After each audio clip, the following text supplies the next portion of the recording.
자, 여러분 이어서 보겠습니다. 자, 몇 페이지냐면 314페이지 양도차익 계산 그 돼 있죠? 거기 펴놓으시고 제 설명을 쭉 듣고 교재를 또 보겠습니다. 보시면 양도차익 계산은 어떻게 하느냐 이렇게 합니다. 양도차익 계산은 양도차익 계산 시험에서 중요하다고 그랬죠? 양도차익 계산은 원칙적으로 실지 거래가액을 적용합니다. 그래서 양도자와 양수자 간의 실지 거래한 가액을 적용해서 계산하는 게 원칙이에요. 양도한 시 양도한 가액, 실지 이번에 파는 그 양도한 가액, 또 취득가액, 실지 취득한 가액 이렇게 실거래가를 적용해서 계산하는 게 원칙인데 예외적으로 여러분 보세요. 예외적으로 이 실지 거래가액이 불분명한 경우가 있습니다. 실거래가액이 불분명한 경우 어떤 경우냐? 실지 거래가액이 계약서나 장부 등 증빙 서류에 의해서 실지 취득한 가액, 실지 양도한 가액이 확인이 안 돼요. 자, 그런 경우인데 이 실거래가액이 불분명한 경우 어떤 경우인지 다시 한번 보시면 이런 경우입니다. 과세권자 입장에서 실거래가액을 불인정, 인정할 수 없거나 인정되지 않거나 실거래가 인정되지 않거나 확인이 안 돼요. 계약서나 증빙서류 등에 의해서 실지, 양도한 가액, 취득가액, 실거래가액 확인이 안 된다. 이럴 때인데 예를 들어서 뭐 이런 거 생각해 보시면 돼요. 같은 지역에 나란히 101동, 101호, 102호, 103호가 있어요. 같은 지역에 같은 아파트입니다. 101호가 거래 신고해오기를 1억에 거래했다고 신고해오고 102호는 1억 200만 원에 거래했다고 신고해오고 103호는 예를 들어서 250만 원에 거래했다고 신고해옵니다. 여러분 인정할 수 없겠죠? 250만 원. 아이고. 자, 계약서 갖고 와봐라. 네가 진짜 남존을 시켰는지 한번 확인해보자. 그랬더니 땀만 뻘뻘 흘리면서 계약서 잃어버린 것 같다고 오다가 잃어버린 것 같다고 확인이 안 됩니다. 이럴 때는 어떻게 해서 양도가액과 취득가액을 결정할 것이냐. 이런 경우에는 추계 방법으로 자 과세권자가 추계해서 추계 방법으로 결정을 해요. 추계해서 결정을 하는데 어떻게 추계해서 추계 방법으로 결정하느냐 이 순서 적용 순서 알고 있는지를 시험에서 여러 번 물어봤습니다. 추계해서 결정하는데 어떻게 해서 추계 결정하느냐 봅니다. 먼저요 실지 양도한 가액과 실지 취득한 가액이 계약서나 증빙 서류 등에 의해서 확인이 안 된다 그러면 먼저요 매매 사례 가액을 적용합니다. 매매 사례 가액 어떤 건지는 나중에 이제 기본서로 하면 자세히 나와요. 듣기만 하셔도 됩니다. 이 자산 양도일 또는 취득일 전후로 해서 양도일 전후로 해서 3개월 내에요. 3개월 내에 이 자산의 양도와 동일성, 유사성 있는 거래액을 참작합니다. 예를 들어 103호 자, 이 자산 양도일 전후 3개월 내 만약에 이 자산 101호, 102호 동일 3개월 내 거래가 있었어요. 이 자산의 양도와 동일성, 유사성 있는 거래가액 1억 200만 원 너도 적어도 자 1억 원은 될 것이다. 이런 식으로 매매 사례가액을 적용해서 양도차 계산합니다. 요거 적용할 수 없으면 만약에 매매 사례가액이 없다 그러면 감정가액이라는 것을 적용해서 계산하는데 감정가액도 이런 거예요. 이 자산 양도일 전후로 해서 3개월 내에 자, 2개 이상의 공신력 있는 감정기관의 감정가액의 평균액이 있다. 그 감정가액의 평균액을 적용합니다. 요걸 적용할 수 없다 그러면 환산가액이라는 걸 또 적용해요. 요걸 적용할 수 없으면 환산가액이라는 걸 적용하는데 이 환산가액은 잘 보세요. 환산 취득가액이라고도 해요. 환산 취득가액이라고도 하는데 무슨 얘기냐면 예전에 있잖아요. 취득할 당시요.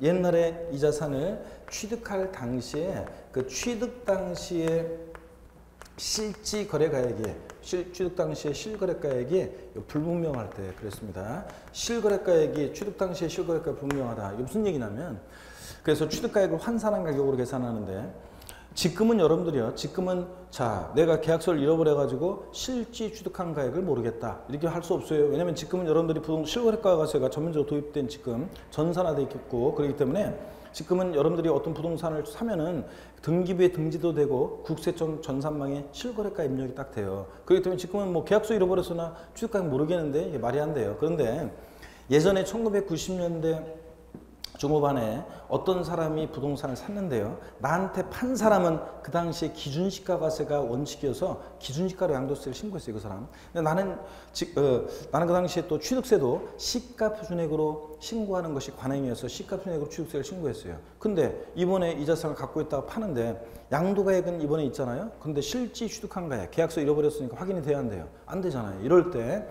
어떻게 할 것이냐 그런 얘기입니다. 그럴 때는 취득가액을 환산한 가격으로 해서 이제 계산하게 됩니다. 자, 여러분 환산가액은 어떻게 구하냐면 참고로 이렇게 구해요. 환산가액은 자, 이렇게 구합니다. 아직은 뭐 모르셔도 되고 대충 눈으로 한번 보세요. 환산가액은 이번에 파는 양도 당시의 실지거래가액이요. 실거래가액이 없으면 매매사례가액 감정가액을 적용하고요.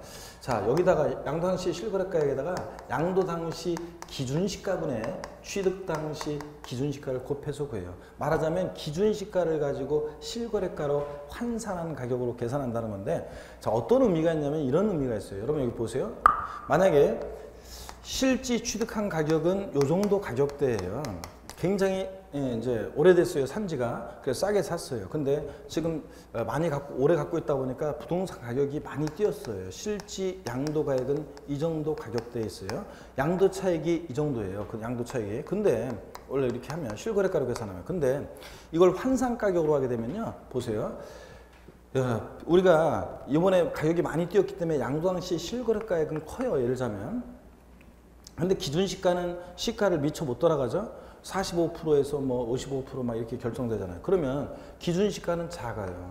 그러면 큰 수를 작은 수로 나누니까 환산가격은 크게 남겠죠. 그러니까 실지 취득한 가격보다 환산가격으로 하게 되면 취득가격이 더 커져요. 예? 크게 남으니까 취득가격이 커져. 그러면 자, 양도차익이 이렇게 된다는 얘기잖아요. 그러면은 실지 거래가액으로 했을 때보다, 실지 취득한 가액으로 했을 때보다 환산가격으로 취득가액을 결정하게 되면 요만큼이 이득이 되잖아요. 그래서 일부러 계약서 잃어버렸다고 해서 환산가격으로 해서 계산하려고 하기도 하는데 세무서에서 무조건 받아주는 건 아니고요. 어떤 간에 이렇게 하기도 합니다. 일부러 잃어버렸다고 해서 환산가격으로 해서. 자, 그래서 이렇게 해서 매매사례액이나 감정가액, 환산가액을 적용해서 자, 양도차익 계산을. 다만 또 보세요, 여러분들. 또는 예외적으로 기준시가를, 관할 세무상이 기준시가를 적용하는 경우도 있습니다. 다시요. 추계 방법으로 양도차익을 계산한다. 그러면 어떤 순서로 추계 결정하느냐. 이 순서 뒤섞어 놓고 알고 있는지 모르는 문제가 몇 번 나왔습니다. 어떤 순서로 추계 결정하느냐. 머리 글자를 따서 다 같이 에브리바디요. 어떻게 기억한다? 매, 감, 환, 기. 다 같이 한 번 더 시작. 자, 우리 양도가액이나 취득가액이, 실지 양도가액이나 취득가액 계약서는 증빙서류에서 확인이 안 될 때 추계에서 결정하는데, 추계 방법, 추계 결정하는 순서, 어떤 순서로 추계 결정한다? 매, 감, 환, 기 순서로 추계 결정합니다. 근데 여러분 보세요. 납세 의무자가 보세요. 우리 같은 납세 의무자가 신고하는 경우에 자, 양도세를 납세 의무자가 신고하는 경우에 이 취득가액이 불분명하다. 납세 의무자가 신고하는 경우인데 취득가액이 불분명하다. 자, 그런 경우인데 취득가액이 불분명하다. 이때는 어떻게 어떻게 해서 취득가액을 결정을 하냐면, 납세 의무자가 자, 신고하는 경우인데 실지 취득한 가액이 불분명하다. 그럴 때는 어떻게 우리가 이걸 적용을 해서 양도차익 계산하냐면 매, 감, 환을 적용해요. 매감환을. 매감환. 매매사의 감정가액, 환산가액을 적용합니다. 그래서 납세 의무자 신고하는 경우인데 취득가액이 불분명하다. 그러면 매감환을 적용해요. 매, 감, 환을. 이런 순서로 적용합니다. 그러면 여러분 무슨 얘기냐면 매감환을 적용하는데 매매사의 감정가액, 환산가액을. 그러면 이게 자, 추계에서, 관할 세무상이 추계에서 결정한다. 추계에서 결정할 때는 자, 차이점이 뭐냐면 기준시가가 자, 들어가잖아요. 기준시가에 외적으로 적용될 수도 있어요. 그러니까 기준시가는 어떤 경우만 적용하느냐? 추계에서 결정할 때만 기준시가가 적용되고, 납세의무자가 일반적으로 신고하는데 실지 취득가액이 불명할 때는 매, 감, 환을 적용해서 취득가액을 결정합니다. 아시겠습니까, 여러분? 요 차이점이 있어요. 추계에서 결정한다. 추계 방법으로 관할 세무상이 그럴 때는 기준시가도 적용합니다. 하여튼 일단 추계에서 결정할 때는 어떤 수로 결정한다? 매, 감, 환, 기입니다. 근데 구체적인 추계 결정의 적용 순서를 좀 소개해 드릴 거예요. 구체적인 추계 결정 자, 순서는 어떻게 되느냐. 구체적인 추계 결정의 순서는 이렇게 적용합니다. 이거 보세요, 여러분들. 시험에 이거 알고 있는지 몇 번 물어봤는데, 자, 어떤 얘기하면 이런 거예요. 콕 집어서 시험에서 취득가액이 불분명할 때 어떻게 취득가액은 추계에서 결정하느냐 물어보면 매, 감, 환, 기 순서로 자, 추계 결정합니다. 매감환기. 근데 콕 집어서 시험에서 양도가액이 불분명할 때 양도가액은 어떻게 추계 결정하냐고 물어보면 매, 감, 기 순서로 추계 결정합니다. 자, 차이점이 있죠, 여러분들? 예. 자, 요 환상가액은 시험에도 26회 시험에도 나왔었지만 환상가액은 취득가액을 추계할 때 적용하는 것이지 양도가액을 추계할 때 적용하는 것이 아닙니다, 여러분. 근데 시험에서는 어떻게 바꿔서 나왔었냐? 시험에서는 환상가액은 양도가액을 추계할 때 적용하는 것이지 취득가액을 추계할 때 적용하는 것이 아니다. OX. X 어떻게 바꿨다니까 금방 보면서도 이 환상가액은 양도가액을 추계할 때 적용하는 것이지 취득가액을 추계할 때 적용하는 것이 아니다. X입니다. 환상가액은 취득가액을 추계할 때 적용하는 것이지 양도가액을 추계할 때 적용하는 것이 아닙니다. 자, 또 시험에서 어떻게 나왔냐? 예전에 콕 집어서 양도가액이 불분명한 경우 양도가액의 추계 결정은 기준시가, 감정가액, 매매 사례가액을 순차로 적용한다. OX요. 양도가액이 불명해서 양도가액을 추계할 때 양도가액은 기준시가, 감정가액, 매매 사례가액을 순차로 적용한다. OX요. X잖아요. 지금 내가 기준시가, 감정가액, 매매 사례가액을 순차로 적용하면 기간매 순서로 적용한다고 했잖아요. 틀렸지? 어떤 순서라고요? 매, 감, 기 순서에 된다니까. 매매 사례가액, 감정가액, 기준시가를 순차로 적용한다니까. 아이고 이제 이거 보면서도 자 그래서 매감기 순서로 자 양도가액을 추계할 때는 어떤 수로 추계 결정한다? 매, 감, 기 순서로. 환상가액은 하여튼 취득가액을 추계할 때만 적용하는 겁니다. 아셨죠 여러분? 양도가액을 추계할 때 적용하는 것이 아니다. 양도가 불명하면 매감기, 취득가액이 불명하면 자 추계 결정 어떤 순서로 한다? 매, 감, 환, 기라니까. 근데 기준시가는 추계할 때, 관할 세무상이 추계 결정할 때, 추계 방법으로 추계할 때만 적용하는 것이, 추계 결정할 때만 적용하는 것이지, 그냥 일반적으로 우리가 양도세를 신고할 때, 계약서 잃어버려가지고, 아까 저 얘기했듯이 계약서 잃어버려서 납세자자 신고하는데 추가액 불명할 때는 우리가 양도세 계산할 때는 매매 사례가액을 적용하고 없으면 감정가액 적용하고 없으면 환상가액을 이렇게 적용한다는 얘기입니다. 매감안을 적용합니다. 자, 기준시가는 취득가액을 추계할 때만 적용하는 거고요. 교재 보겠습니다. 그럼 보시면 314페이지 보세요. 양도차익 계산입니다. 원칙적으로 양도자와 양수자 간에 실제로 거래한 가액인 실거래가를 적용합니다. 근데 예외적으로 취득 당시 실거래가액을 확인할 수 없는 경우에는 자, 매, 감, 환을 적용합니다. 이건 일반적으로 이제 납세의무자 신고할 때 취득 당시 실거래가액, 취득 당시에 실거래가액을 확인할 수 없다 그러면 자, 매감, 환을 적용합니다. 근데 동그라미 2번하고 3번은 일단 넘어가고요. 동그라미 4번을 보겠습니다.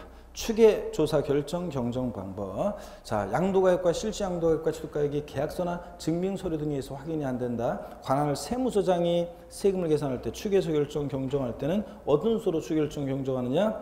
매, 감, 환, 기 순서란 얘기입니다. 매감한기. 근데 구체적으로는 구체적인 적용 순서는 제가 우리 교재는 그렇게만 되어 있는데 구체적인 적용 순서요. 사실은 그 옆에다 적어놓으셔야죠. 구체적인 추결정의 순서. 취득가액이 불명할 때는 매감, 환, 기인데 콕 집어서 양도가액이 불명할 때는 어떤 순서로 추결정하냐? 매, 감, 기 순서로 추결정한다는 것을 적어 놓으셔야죠. 그 옆에다가. 예, 자, 우리 교재 요 내용이 시험에 나왔었는데 이게 없기 때문에 이걸 적어 놓습니다.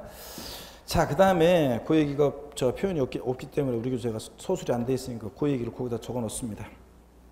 자, 그 다음에 계속 이어서 보세요. 시험에 26회 시험인가? 25회 시험, 26회 시험 나온 게, 요거 환상가액은, 양도가액을 추계할 때 적용하는 것이 취득가액을 추계할 때 적용하는 것이 아니다. 이런 식으로 나오기도 했었습니다. 자, 그래서, 자, 그런 것들이 해결이 되려면 구체적인 추결정의 순서를 요 옆에다가 다 적어 놓으시고요, 여러분들. 됐습니다. 그 다음에, 실거래가에 의한 양도차익 계산 있잖아요. 자, 이건 어떤 거냐면 여러분 저를 보세요. 여기 보세요.